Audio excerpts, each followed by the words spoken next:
बच्चे कुसंगतियों में पड़ गए हैं और गलत हैबिट्स उनकी जो है समाज में वो बढ़ती जा रही हैं। बच्चों का शारीरिक और मानसिक दोनों विकास रुक गया है। बच्चे कैद होके रह गए हैं। जो फ्रीडम बच्चों को थी, बाहर आना जाना एक रूटीन बना हुआ था, मॉर्निंग से लेके स्कूल के आने तक का एक रूटीन बना हुआ था, वो रूटीन चेंज हो गया है बच्चे।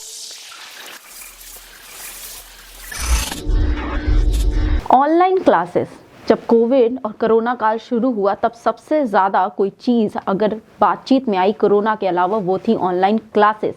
जी हाँ, जैसे ही ये महामारी शुरू हुई सबसे पहला सवाल यही उठा कि अब पढ़ाइयाँ कैसी होंगी, शिक्षा पर क्या असर पड़ेगा इसका। हमने व्यापार को ठप होते हुए देखा इसके अंदर, हमने ऐसी कई चीज़ें देखी जो बंद हो गई इसके अंदर, चाहे सर्विसेज की बात करें या फिर लोगों की रोज़ आने जाने की बातें करें, नौकरियों पर जाने की बातें करें, वो सब पूरी तरह से बंद हो गई। पर उसी में जो सबसे पहले सबसे बड़ा सवाल उठा वो था शिक्षा को लेकर, आखिर शिक्षा पर इसका क्या असर पड़ा। फिर उसके बाद इसके लिए एक हल निकाला गया, वो था ऑनलाइन क्लासेस।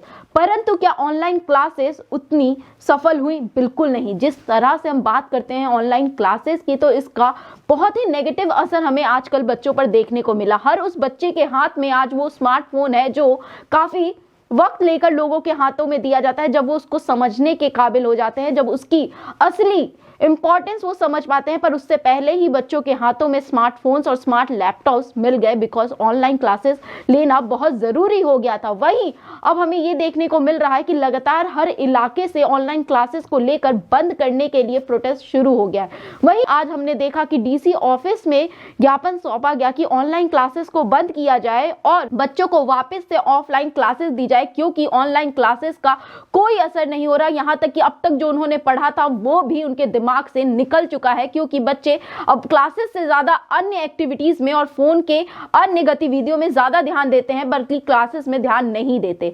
हमने खुद देखा कि ऑनलाइन क्लासेस की वजह से कई बच्चे जो पढ़ाई की जो उनकी दिशा थी उससे पूरी तरह से भटक गए, और उसके बाद ऑनलाइन क्लासेस की वजह से जो उनके हाथ में स्मार्टफोन्स मिला उससे वो अपनी राह से पूर्णतः रूप से भटक गए। इसीलिए अब जगह जगह से ये मांगे उठ रही है कि यदि हर एक चीज चलाई जा सकती है कोविड गाइडलाइंस के अंदर, तो स्कूल क्यों नहीं चलाए जा सकते हैं। हम तैयार हैं अपने बच्चों को भेजने के लिए, पर आप स्कूल्स खोल दीजिएगा, ठेके खुल सकते हैं, सिनेमा हॉल्स कोविड गाइडलाइंस के साथ खुल सकते हैं, तो आखिर स्कूल क्यों बंद है? आखिर क्यों बच्चों के जो शिक्षा का अधिकार है उसे दबाया जा रहा है, उसे कुचला जा रहा है?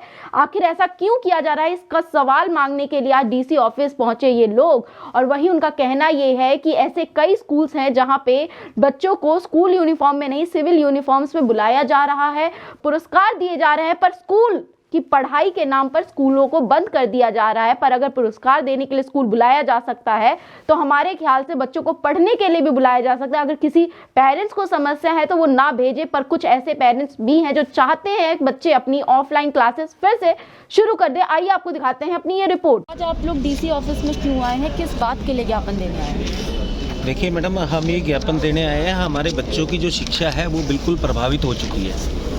हमारे बच्चे जो ऑफलाइन इधर देखो सर, हम जो बच्चे हमारे ऑफलाइन पढ़ते थे वो ऑनलाइन नहीं पढ़ पा रहे हैं, तो वो गलत संगतियों में पढ़ रहे हैं। सामाजिक तौर पर भी गलत है। बच्चे जो हमने 8th 10th 12th तक जो हमने मेहनत करके जैसे तैसे मजदूरी करके जो पढ़ाया बच्चों को, तो उन बच्चों की पढ़ाई तो जो बिल्कुल एकदम क्लीन हो गई है, तो बच्चों के दिमाग में पढ़ाई नाम की कोई चीज़ रह नहीं गई है। हम सरकार से निवेदन करते हैं, ये कोविड प्रोटोकॉल का नियम सभी निभाते हुए बच्चों को शिक्षा तो जारी की जाए, उनकी स्कूल खोले जाएं, ताकि इन बच्चों का जो देश का निर्माण में जो उनका भविष्य देश का बनना चाहिए, जो उनकी शिक्षा से ही तो बनेगा।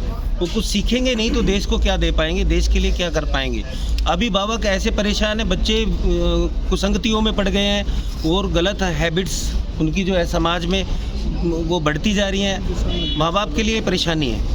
हमारी एक शिकायत और है, जब एक निजी स्कूल एक स्कूल में कल राष्ट्रीय बालिका दिवस के अवसर पर डीसी साहब सॉरी वहाँ के एक भाजपा के जो पार्षद हैं, उस पार्षद ने वहाँ पे बच्चों को बुलाया और बच्चों को बुला करके उनको पुरस्कार वितरित किए।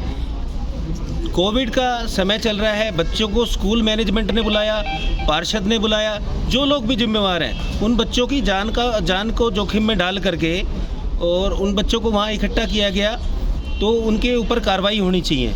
और जब वो प्राइवेट स्कूल वाले बुला करके बच्चों को इनाम वितरित, और एक भाजपा का पार्षद ही इनाम वितरित कर सकता है, तो स्कूल खोल करके बच्चों को शिक्षा भी दी जा सकती है जब इनाम दिया जा सकता है। तो ऐसे जो स्कूल दोषी है और जो पार्षद जो दोषी पाए जाएं उनके ऊपर कार्रवाई हो।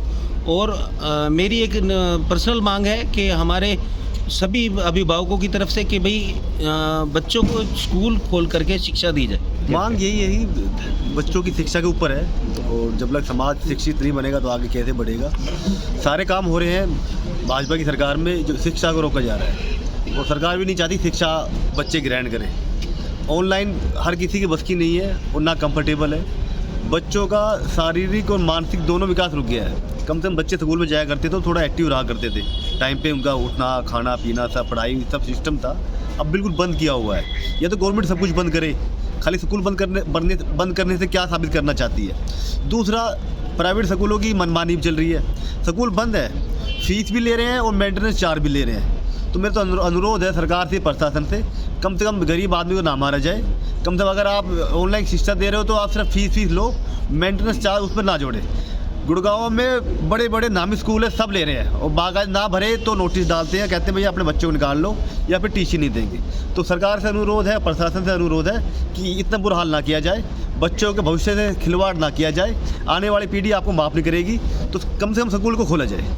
की पढ़ाई को लेकर हमने देखा है कि घर की औरतें काफ़ी ध्यान देती हैं, तो ये जो ऑनलाइन क्लासेस हैं इसमें आपको बच्चों के साथ कोप अप करने में भी कोई तकलीफ आ रही है? मुझे ये समझ नहीं आता मैं घर का काम करूं या 2 या 3 बजे तक अपने बच्चों के साथ बैठूं। अगर मैं काम करूंगी, मैं वर्किंग हूं, तो मेरा तो डबल लॉस है। मेरे घर का भी काम कौन करे, मेरे बच्चों को कौन देखे, और मैं वर्किंग हूं तो मेरा वो भी लॉस होता है जी। तो प्लीज़ ऑनलाइन क्लोज करके ऑफलाइन हो स्कूल खोले जाए। और ऑनलाइन जब से शुरू हुआ है तो क्या बच्चों में काफ़ी चेंजेस आए हैं? ऐसे कौन से ड्रास्टिक चेंज आए हैं? मतलब बच्चे कैद होके रह गए हैं। जो फ्रीडम बच्चों को थी, बाहर आना जाना, एक रूटीन बना हुआ था, मॉर्निंग से लेके स्कूल के आने तक का एक रूटीन बना हुआ था, वो रूटीन चेंज हो गया है बच्चों का। बच्चों की आइज़ वीक हो गई हैं। मेरा नाम अशोक वर्मा है, मैं एडवोकेट हूँ। बड़े आश्चर्य की बात है कि शराब के ठेके खुले हुए हैं, रेस्टोरेंट खुले हुए हैं, पिक्चर हॉल एक सीट छोड़ के एक सीट के साथ पिक्चर हॉल खोलने की अनुमति है। अगर जो बंद है तो न्याय का मंदिर, कोर्ट और शिक्षा का मंदिर, 2 बंद किए हुए हैं, न्याय का मंदिर और शिक्षा का मंदिर। अगर जो स्कूल भी कोविड प्रोटोकॉल का पालन करते हुए एक बच्चे के बाद डिस्टेंस दे के बच्चों को पढ़ाया जा सकता है, क्योंकि जो इफ़ेक्टिव स्टडी है जो फिजिकली हो सकती है वो ऑफलाइन हो सकती है, वो ऑनलाइन नहीं हो सकती। तो मेरा निवेदन है कि कोविड प्रोटोकॉल का पालन करते हुए जो और गतिविधियां चल रही हैं उसी तरह से स्कूल भी खोले जाएं ताकि बच्चों को प्रॉपर शिक्षा मिल सके। सर एक प्रूफ मैं आपको दिखा रहा हूँ। एक स्कूल में कल CHS स्कूल है, और उस स्कूल में बच्चों को बुलाया गया और बुला करके पुरस्कार वितरित किए गए। कोविड प्रोटोकॉल का कोविड नियमों का कोई पालन नहीं हो रहा था, और उन बच्चों की जान जो है जोखिम में डाल करके वहाँ पे बच्चों को इकट्ठा किया गया। वार्ड 13 के अंतर्गत ये स्कूल आता है, और ये ब्रह्म यादव जो है पार्षद है, उनके द्वारा अपनी राजनीतिक छवि सुधारने के लिए, अपनी इमेज बढ़ाने के लिए बच्चों की जान को जोखिम में डाला गया। मेरा जनाब आपसे एक अनुरोध है और निवेदन है कि जब इनाम बांटने के लिए बच्चों को स्कूल में इकट्ठा किया जा सकता है, उनकी जान को जोखिम में डाला जा सकता है, तो हमारे बच्चों की शिक्षा देने के लिए स्कूलों को खोल दिया जाए, अगर ये बीमारी असरदार नहीं है।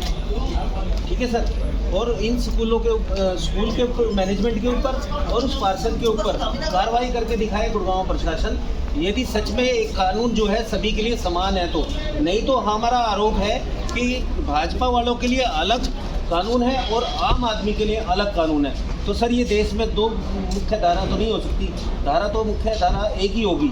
तो हमारा निवेदन है सर आपसे कि आप स्कूलों को खोल करके बच्चों को शिक्षा दें, और अभी जो कोविड के नियम है उनकी पालना के साथ कुछ गाइडलाइंस ऐसी बनाई जाए। जब बाज़ार खुले हैं, रैलियाँ चल रही है, और बार खुले हैं, सिनेमाघर खुले, बाज़ार खुले हैं, तो सर स्कूल खोलने में कौन सी दिक्कत है? हमारा ग्रहण की थी उन्होंने, वो एकदम बिल्कुल प्लेन हो गया है, वो डस्टर मार के बिल्कुल प्लेन कर दिया है सरकार ने। सरकार नहीं चाहती कि हमारे बच्चे पढ़े, और सरकार चाहती तो हमारे बच्चों को पढ़ा सकती थी, स्कूलों को खोल सकती थी। सर हमारा निवेदन है कि स्कूलों में स्टाफ को बुलाया जाए, जो अभिभावक अपने बच्चों को पढ़ाना चाहते हैं वो पढ़ाएं, जो नहीं पढ़ाना चाहते हैं वो ना पढ़ाएं, ऐसा एक फॉर्म साइन करा लिया जाए। जो अभिभावकों की सहमति से स्कूल खुलेंगे, जो जिनके बच्चे पढ़ने जाएंगे तो वो अपनी स्वेच्छा के ऊपर निर्भर। Ashok thank you.